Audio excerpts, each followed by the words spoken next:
Adam and Hawa used to live in heaven where there was an apple tree.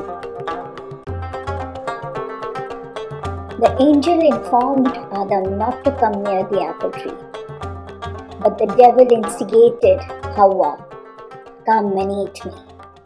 She convinced Adam that there's no harm in picking the apple and eating. Thereafter, the punishment of Lord came.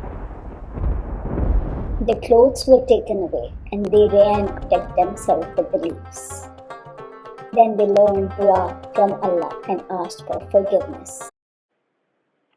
ربنا ظلمنا أنفسنا